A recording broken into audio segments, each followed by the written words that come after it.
ex-gouverneur de la Banque centrale. Ex-gouverneur de la Banque centrale, 89-91. Période courte, sensible, complexe, période où il y a eu une crise multidimensionnelle en Algérie. L'Algérie était en cessation de paiement, en faillite, durant cette période. Haj Nasser est connu parmi le milieu universitaire comme étant un fervent défenseur de la rigueur économique et de l'orthodoxie monétaire et financière. Haj Nasser aussi il est connu comme un partisan de la réforme du système bancaire et surtout de sa modernisation à travers une loi. Plus d'une dizaine d'années, des magistères et des licences ont été encadrées concernant la réforme et la modernisation du système bancaire à travers la loi sur la monnaie du 14 avril 1990. L'objectif de cette loi était beaucoup plus l'assainissement de l'économie et surtout la fiscalisation de l'économie parallèle. Cette loi présentait des enjeux, des contraintes et des défis. Pourquoi? Parce qu'il y a de nouvelles règles du jeu. Parce qu'on était en économie administrée, c'était plus facile de gérer avec un dinar stable, utopique. Et l'objectif de cette loi, c'est la réhabilitation du dinar, la réhabilitation de notre monnaie. Des règles prudentielles, le risque bancaire, environnement concurrentiel. Il y avait aussi création de nouveaux organes qui n'ont jamais existé depuis l'indépendance, à savoir la commission bancaire et surtout une haute autorité monétaire qu'on appelle le CMC, Conseil de monnaie de crédit, présidé par le gouverneur de la Banque centrale. Et cette autorité, justement, fait de la régulation monétaire et non seulement la régulation, elle donnait des autorisations et des agréments pour les nouvelles banques privées et étrangères.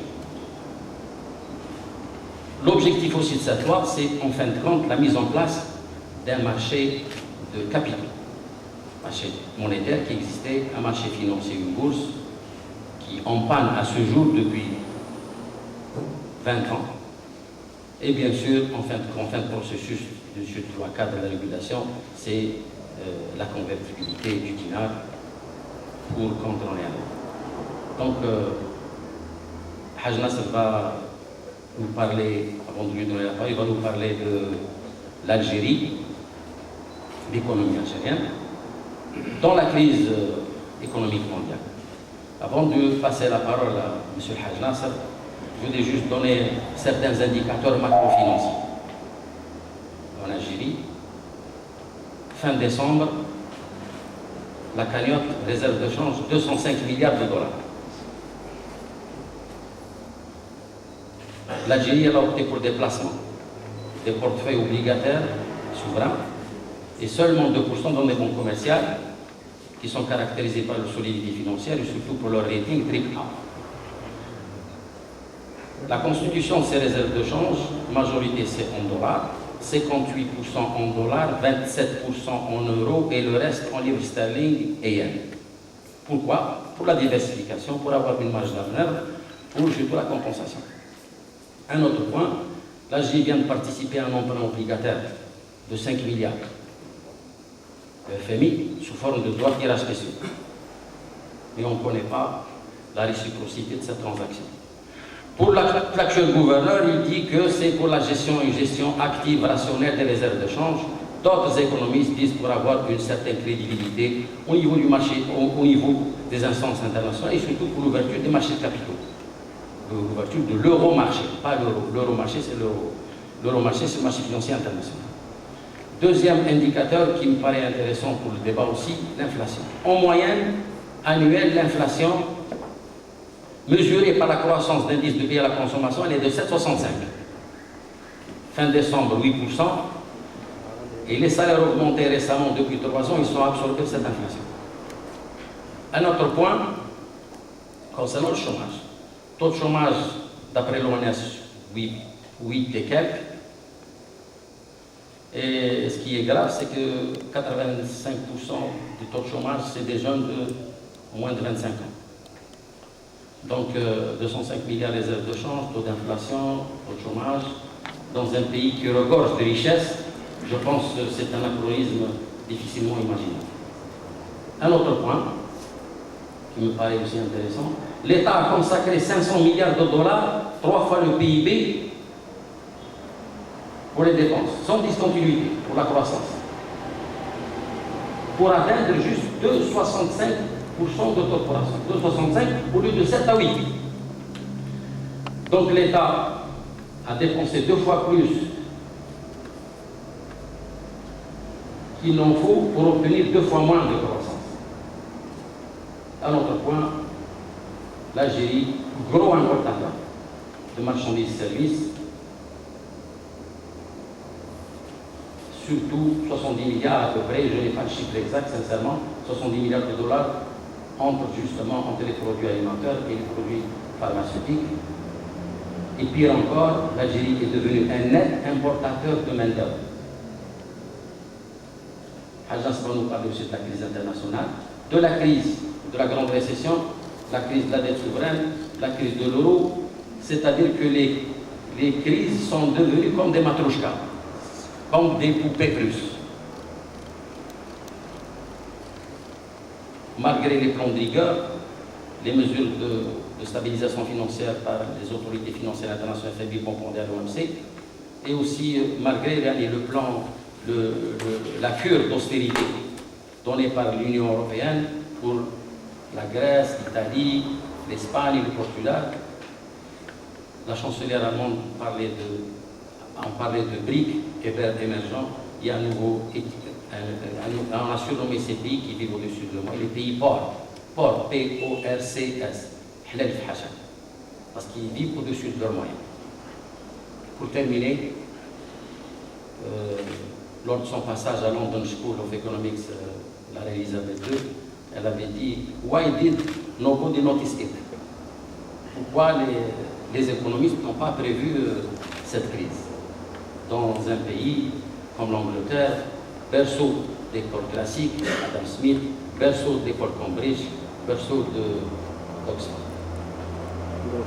Merci.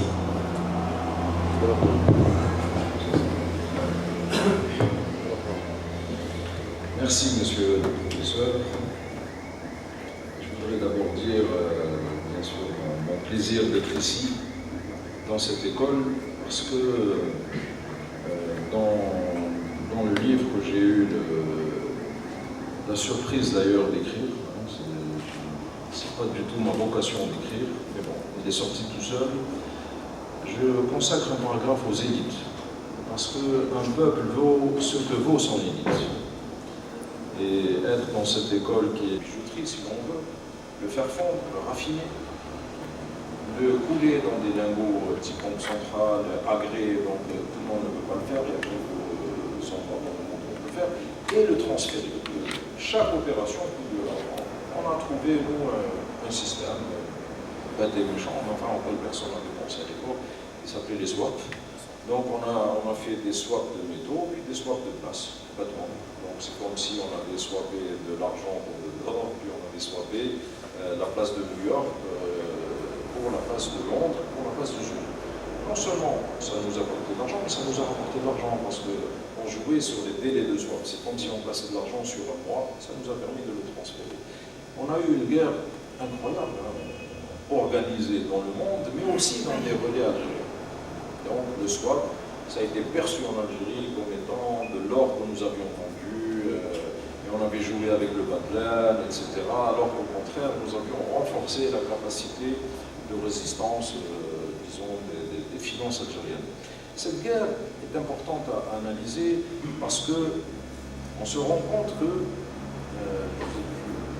j'ai essayé de vous dire tout à l'heure qu'il y avait les internationalistes et les souverainistes, on se rend compte qu'à l'intérieur d'un petit pays comme l'Algérie, nous retrouvons aujourd'hui les mêmes logiques. C'est-à-dire qu'il y a les internationalistes et les souverainistes. Les souverainistes, évidemment, sont un peu plus patriotes que ne le sont les internationalistes, mais ce n'est pas aussi simple. Ce n'est pas parce qu'on est souverainiste qu'on est patriote, ce n'est pas parce qu'on est internationaliste qu'on ne l'est pas. Néanmoins, à l'époque, il y avait une lutte pour essayer, à travers cette opération, de réduire la réforme algérienne. Pourquoi y a-t-il eu,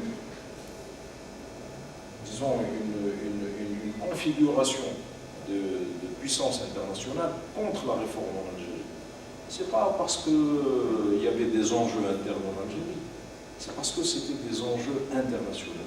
Parce que la réforme en Algérie est arrivée à un moment un peu, disons, que c'était trop tôt par rapport à la planification, je dirais, de l'établissement d'un gouvernement mondial. Parce que la réforme en Algérie, c'était un changement des règles de pouvoir et non seulement l'acceptation, mais disons la tentative de favoriser l'émergence d'une classe moyenne en tant qu'acteur politique en Algérie. Or, cela allait à contresens disons, de l'anticipation internationaliste qui consiste à essayer de faire disparaître la classe moyenne. En Algérie, l'option en 90, ça a été au contraire de faire de la classe moyenne la base nouvelle du système politique algérien, puisqu'il fallait renouveler la base révolutionnaire par une base, tout simplement, de gens qui, comme vous, sont passés par des écoles, etc., qui avaient les moyens de défendre non seulement leur position de classe, mais aussi, disons, l'équilibre des pouvoirs à l'intérieur de leur nation. Ça, c'était trop tôt et ça contrecarré. Donc, ces luttes contre le ratio court dont je vous ai parlé, contre ce qu'on appelait à l'époque le reprofilage de la dette algérienne, contre les modifications des places d'or, de gestion de l'or et des réserves internationales, étaient des luttes qui avaient été bien perçues par l'économie internationale, qu'on n'a pas su défendre à l'intérieur du pays, parce qu'elles bouleversaient l'équilibre anticipé. Ce bouleversement, évidemment, a eu un effet dévastateur en Algérie. Je ne vais pas vous le décrire, on a tous vécu les années 90. Mais on retrouve aujourd'hui, dans le reste du monde arabe, évidemment, c'est le même type de bouleversement. Bien sûr, en Algérie, on a tendance à dire nous avons fait notre printemps. C'est vrai. Mais on n'analyse pas pourquoi le printemps du reste du monde arabe arrive-t-il maintenant. Parce qu'il y a des effets objectifs, ça, ne le nions pas. Je veux dire, une dictature produit toujours les mêmes effets à un moment déterminé. Mais il n'y a pas que ça. Parce que si on analyse un pays comme la Tunisie, qui est le pays de la classe moyenne par excellence, il n'y a pas mieux dans le monde arabe. C'est un pays qui a explosé parce qu'il y a des raisons objectives. D'une part, un pouvoir qui est devenu non pas un pouvoir d'émanation de la classe moyenne, mais un pouvoir accaparé par une oligarchie familiale, etc. Mais parce que, d'autre part, ce qui était devenu dangereux, vu par le reste du monde, c'était petit à petit, on commençait à constater en Tunisie, en Syrie aujourd'hui, en Égypte, malgré tout ce qui s'était passé avec l'Infitah, cette émergence au-delà de la classe moyenne de l'individu. Or, on ne gère pas des pays sous-développés en gérant des individus. On gère des groupes, on gère des communautés, on gère des tribus. Donc l'objectif, pour mettre en place ces mécanismes de contrôle du monde, c'est de faire exploser la notion historique de classe sociale au profit de la notion, pour simplifier, je dirais, de gestion tribale. Et à remplacer les classes sociales dirigeantes par des castes. C'est une différence fondamentale. Un caste, c'est un regroupement d'individus, un regroupement de seigneurs sur la base d'intérêts communs objectifs. La classe, c'est un ensemble beaucoup plus large sur la base d'intérêts historiques. Donc, face à l'émergence dans le monde arabe de ces individus, de citoyens, donc qui allaient demander de façon naturelle un changement des règles du pouvoir, parce qu'il fallait qu'ils soient représentés dans l'émergence de nouveaux pouvoirs plus classiques et qui obéissent à l'équilibre des pouvoirs. On a accéléré un mécanisme qu'on a bien vu en Algérie, c'est-à-dire l'explosion anticipée de ces régimes pour éviter que cette explosion ne résulte d'une demande citoyenne.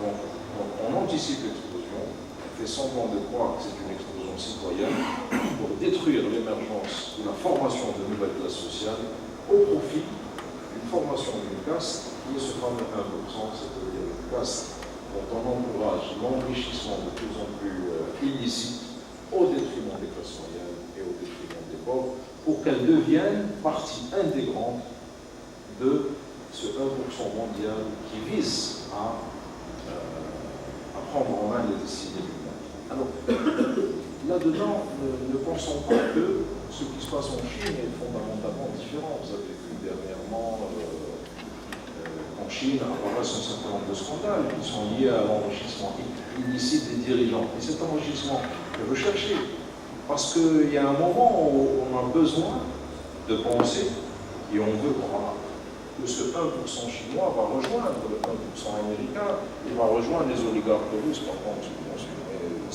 Malheureusement, c'est la formation actuelle, la logique actuelle de l'économie mondiale et la tentative d'émergence, encore une fois, de me répéter, de ce gouvernement mondial qui explique les guerres et les déséquilibres actuels. Alors, vous aurez remarqué qu'en Algérie, nous avons des luttes entre ce qu'on appelle l'import-import et nos souverainistes à nous qui consistent à dire qu'il faut peut-être quand même investir un petit peu. Parce que l'import-import, c'est justement la représentation parfaite, locale, de ce 1% mondial. Il participe à la ponction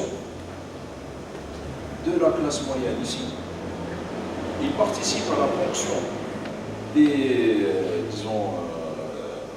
des excédents de l'économie pétrolière au profit du fonctionnement de ce 1% mondial.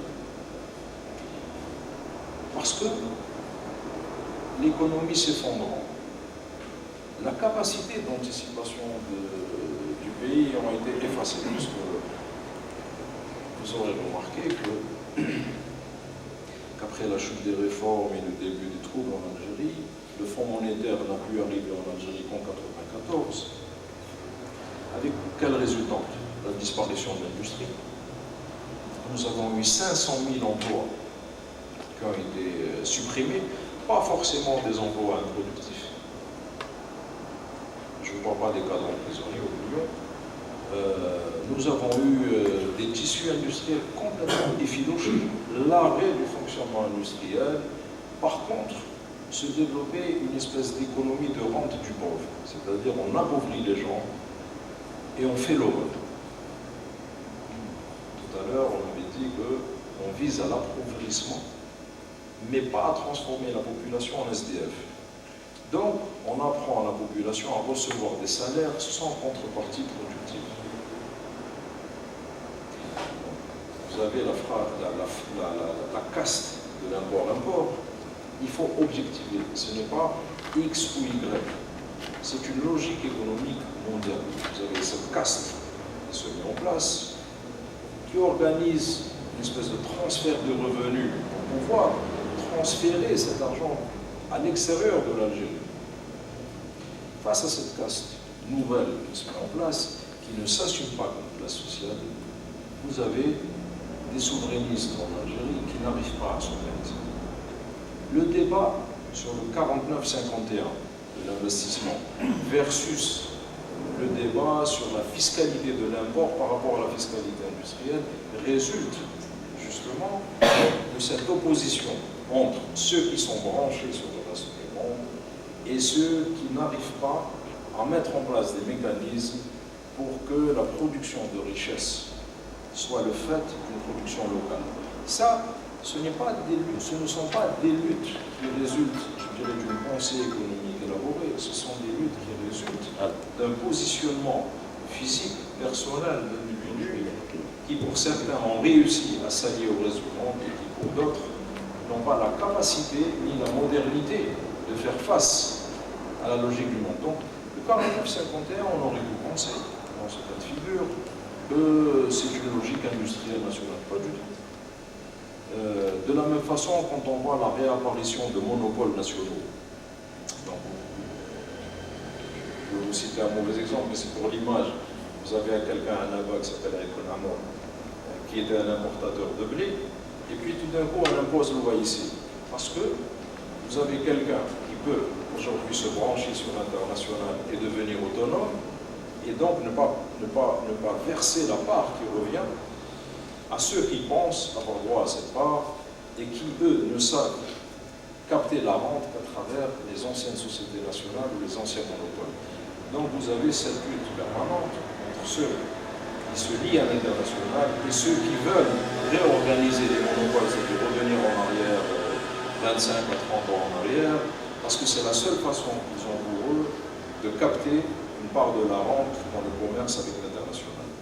C'est cette lutte entre le retour au monopole et et le branchement sur l'international, qui est chez nous l'équivalent que vous avez dans le reste du monde entre les fameux 1% qui essayent d'éliminer la classe moyenne et les PME, PMI qui essayent de garder des bases nationales de production de richesse. Donc, voilà, vous voyez, de façon un peu rapide, lapidaire, j'ai essayé de vous donner une petite grille de lecture qui n'est pas, qui est loin de l'économétrie habituelle. Moi, je suis un économètre, hein, donc si j'ai appris une chose en tant qu'économètre et en tant que partisan des modèles, c'est qu'il faut maîtriser les modèles juste pour savoir comment les gens réfléchissent, mais jamais pour être prisonnier des modèles. Donc il faut maîtriser les mathématiques, il faut maîtriser la modélisation pour ne jamais être dans le piège de la modélisation. Vous voyez aujourd'hui les hedge funds, etc., ne fonctionnent que sur la base de modèles économétriques qui sont des modèles de surperformance. Et c'est le modèle qui est le plus rapide qui gagne le plus d'argent. Or ces modèles sont là justement faire fonctionner un système, encore une fois, de désenrichissement de la classe moyenne et de disparition de la classe moyenne.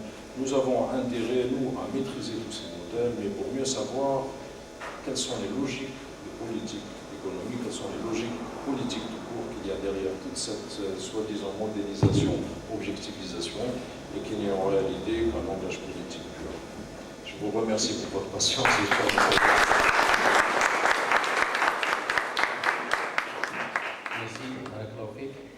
Donc on ouvre le débat. Donc 3 questions, puis je donne à Hajjaj pour répondre, et on répond. Une question vraiment pertinente que j'aimerais vous poser.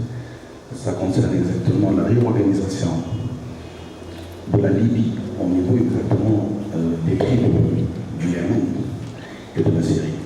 Et ce qui était étonnant, c'est une petite réflexion parce que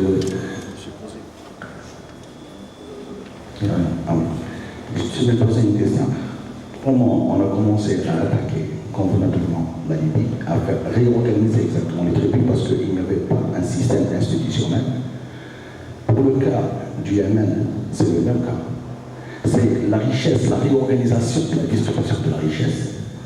Concernant la Syrie, pire, c'est la réorganisation des castes et non pas des tribus.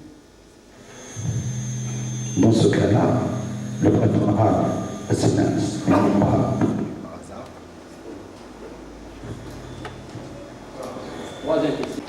J'ai une question très simple.